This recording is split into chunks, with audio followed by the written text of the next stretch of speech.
it was falling apart. The roof was falling down. You're going to be drinking a lot. It's nonstop. Your staff wants to drink with you. Customers want to drink with you. We got robbed a couple times. So you've been to Thailand, you've sat in the bars with the ladies, and you've probably had a merry old time. But have you ever thought what it might actually be like to own a bar in Thailand? Well, recently I got the opportunity to sit down with Nolan, a bar owner from Canada who 1 year ago opened up his first ever bar smack bang in the middle of Chiang Mai's red light district. Now, in this interview, Nolan shares with me his experiences of what it's really like to own and operate a bar here in Thailand.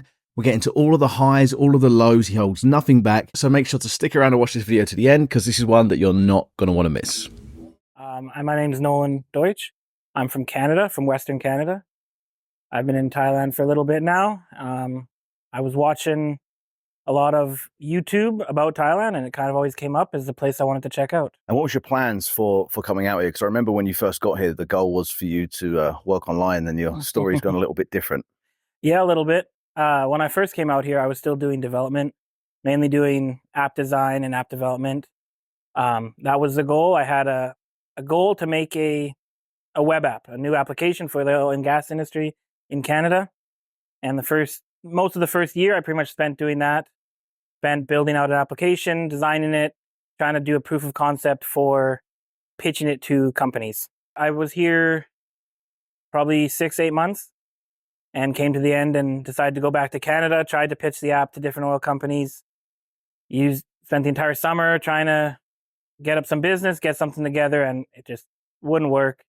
We had a lot of people tell us that it was a great idea and it's what the industry needs, but they just weren't interested. So I could either have the choice of putting a large sum of money into developing it myself or just move on to the next idea. Well, the first year I was here, the first year when I was building out that application, actually, I was staying over in Santitam, and I met somebody who had a bar there already.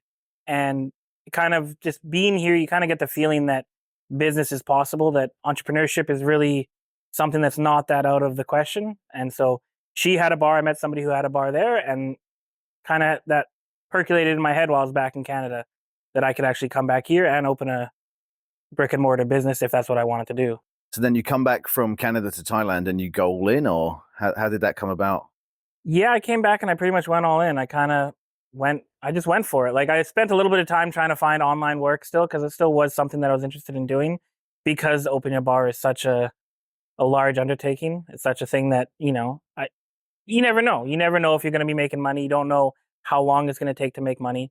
So I was trying to do that, but then I talked to Nira and she was on board of opening the bar. So we decided to partner together and open a bar down there. And then I was all in on doing that.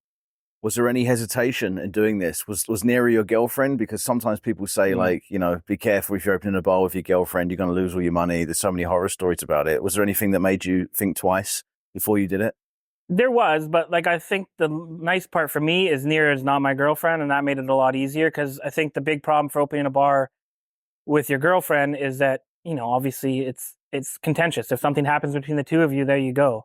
Also, the nice thing is that for me anyways, Nira has money. She makes a lot of money herself.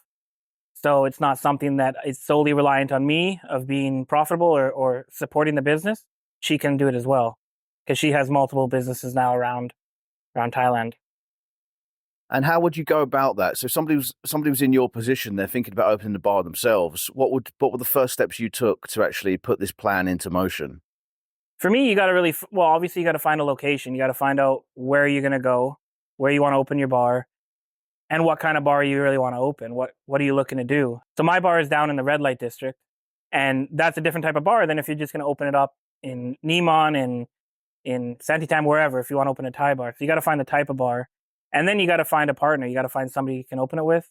You don't necessarily need a Thai person to open it with, like open the physical business, but either way, you need to have somebody to sign the business and the liquor license, and that has to be a Thai person. So either you hire somebody to do that, you can do that, or a friend or your partner, which is what I did. So she could take care of all that. How instrumental is it having a partner when opening a bar? I think you could, for me personally, I could do it now myself. I think I could go out and get another bar by myself and open it if I wanted to. But doing it the first time, I wouldn't want to do that. The number of things that she dealt with, of course, there's financially, we both contributed to the business in that way. But there's also just dealing with the things that, you're not going to know as a Westerner coming here, the regulations, dealing with the police, dealing with knowing who to talk to about renovations, like finding people, communicating with all these different people. So if you don't know Thai, it's going to be really complicated to do this yourself. The guy who we got to renovate the bar spoke very little English. It was painful for me to go there and try to communicate, a lot of pointing and gesturing and trying to use Google Translate. But another thing interesting too is like you'll even meet a lot of Thai people who don't read Thai because maybe they're Burmese by birth, and so they don't read Thai but they speak Thai. So then you're going to have another host of complications. So I ran into that a couple times too. So having somebody that can speak Thai, can communicate with the different vendors, the different people you're going to need, is instrumental. And when it comes to the day-to-day running of the business, is there any challenges specifically surrounding that? Because everybody talks about the good side of having a bar. They think it's like, oh, you're just going to make money and get drunk and hang out with girls, which is partly true. But what challenging aspects go with it? Do you have to deal with like shitty customers or? Yeah, like we got robbed a couple times. We had people walk out on big bills, just rack up bills, and then just walk out. And then the girls didn't realize that they were leaving. They said, oh, we'll be right back. And then they're gone. And I think we had a guy walk out on, I think it was like 5,000 or 10,000 baht. Like it was a decent bill that we just left on. So, you have that, and you have people that are going to cause issues. But the big part is like, it depends how involved you want to be. If you are by yourself and running a business, then you're going to have to be there every day. And that brings a host of complications with permitting and visas and everything like that. But like, if you have a partner who's going to run the business for you, that makes it a lot easier, that you can kind of step back. Or if you just hire somebody to do it all, and then you just completely are hands off and just kind of make sure everything's going all right. So it just depends on your level of involvement, the kind of complications you're going to run into. And you mentioned about visas and paperwork and stuff like that. I don't think a lot of people are aware that you need liquor licenses and all sorts of stuff. What are the type of things that you actually need to open the bar? You mainly need a liquor license and a business license. And like I said before, like those have to be in a Thai person's name. You can't do it yourself. It doesn't matter what visa you have. That has to be in a Thai's name. And so you can get a friend to do it if you have a good friend. I think there are services as well where you can pay a bit of money and then somebody can sign the contract for you. But that person is like really responsible for getting that for you. And, you'll have to find somebody each year because they're only a year contract, right? You have to keep getting them every year. And so you have to make sure that you can find somebody every year to actually do that. Sign those for you.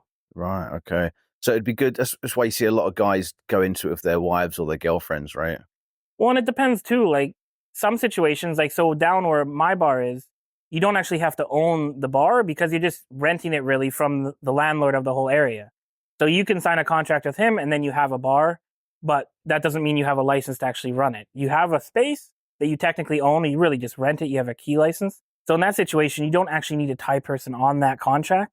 But if you go into a premises where you buy the actual building itself, where there's options all over the city, you'll see that you can buy a building and then put a business in there, then that has to be in a Thai person's name. But if you're just renting a space or getting the key license, then you don't need it. Hey there, really hope you're enjoying the interview. If you are, and if you want to ask questions to me and any of my guests directly, then head on over to Nomad School. Nomad School is my free online community with over 1,000 digital nomads and expats. By signing up for free at Nomad School, not only will you gain access to an amazing network of like-minded individuals, but you'll also gain access to high-quality training courses absolutely free. All you have to do to request an invite is to scroll down, click on the link in the description, or go to nomadschool.com. All right, back to the interview. Is there anything about the entire process of opening the business, running the business, that made you think, oh my God, I've really fucked up here? Like, this isn't for me. I shouldn't have done this. Like, any big regrets? There are. Like, you're obviously not going to have agreements with your partner all the time. I have disagreements with how Nira wants to run the business and how I think it should be run. So there's obviously going to be that. When anytime you're in a business with somebody else, there's going to be those kind of issues. And it's a bar. Like, you're going to be drinking a lot. When I first opened the bar, I was there every day trying to help out. And there's drinking, and it's nonstop. Your staff wants to drink with you. Customers want to drink with you. And the funny thing too about that area is it's a very tight-knit community. And so you kind of have to go around. There's an expectation that you go around to the bars in the area and you'll buy drinks for the owners or buy drinks with them, and then they'll come to you. And I actually got yelled at not yelled at, but I got stern talking to by a couple different owners that I would never go to their bar. I'd always go to my friend's bar and drink with her. And so they said, "Oh, why do you never come and drink with us? All you do is go there." So then I had to go to their bar and drink with them. And then they came to my bar, and they would bring customers and buy me drinks and all that. But it's a commonplace. Like, you have to do that. My friend who owns the bar across from me, she said that when the past month before I came back, she had spent almost 100,000 baht, I think, just going around to bars in the area, ringing the bell. By ringing the bell, I mean that there's a literal bell in the bar. And if you ring it, that means that you're buying the full staff a drink. So there are some challenges that come with it. What's the upside? What's the upside to running a bar? It's nice to build something here. It's nice to have like the stability of actually building something that you know you can always improve on. Once you have an asset here, you can always improve on it. You can always increase its value. And, tourism is coming back in Thailand. It's getting busier every day. So we are seeing an increase in revenue with the bar. But it's an interesting challenge. I found it to be a really interesting challenge in building a bar from scratch. I have a channel myself, and I went through the whole process of renovating it. And if you see the first ones, like it was falling apart. The roof was falling down. We had to tear out all the inside and do it. So it was a complete gutting of a bar and building it up from scratch, which was interesting. Like it cost us about 150,000 baht to reno a whole building, which in Canada, that was, add a couple more zeros on that. Like it wouldn't be possible for someone in my situation anyways. I don't have that kind of money to just put in millions of dollars into a business. So now it's up and running. What's the day-to-day operations like? What do you have to do? So I've kind of stepped back. I mainly focus on marketing and getting people to know about the bar and come into the bar. I mainly focus on online presence. Even guys who have girlfriends who run the bar, they mainly just sit in the bar and drink or hang out, and their wife or girlfriend runs it. And it makes things so much easier. Okay, and if you could go back, would you do it again? Yeah, I think I would. I maybe would go in a different area or maybe a smaller. Like I said, like ours, it did take a lot of money to get it off the ground. And I think if you had a smaller bar than mine, it'd be a lot easier. Our bar is probably one of the biggest in the area. And because of that, you need more things. Like you need more staff to make it not look dead. You need more tables. You need more renovation money. You need a lot more things just to make it fill it up. So I found like when we were running it last year, when I was here, it looked empty a lot of the time because even if we only have like 10 staff, it's a massive bar. So it always looks empty, and that's obviously not good. So I think getting a smaller bar would have been a lot more manageable for the first one. I think this was a bit of a large undertaking. I did it, and I think it's doing all right, but it was maybe a bit over ambitious, let's say. So the plan going forward, I guess, is just to get this one full of people, and then is it to open another one? Yeah, no, 100%. Well, I'm hoping maybe a bar, maybe a coffee shop. I'm not too sure exactly what the next one is going to be, but yeah, I want to get this one running smoothly, being profitable, and then kind of let it maintain itself. We have a manager in there now who's running it, and that seems to be doing all right. Work out the kinks, make some improvements here and there, trying to fix a little bit of what's not going properly. And then I want to try and venture out and maybe do a coffee shop or another bar. So you mentioned now that a lot of the stuff you do is marketing, and you said you have a YouTube channel. Can you tell us maybe a bit more about that and how people can get hold of you? Sure. My YouTube channel is Nolan, and on there I just document kind of the process of owning a business here, the highs and the lows, the different things you're going to run into. It's very different owning a business here than it would be back in the West, where a lot of guys come from and they want to do something like this.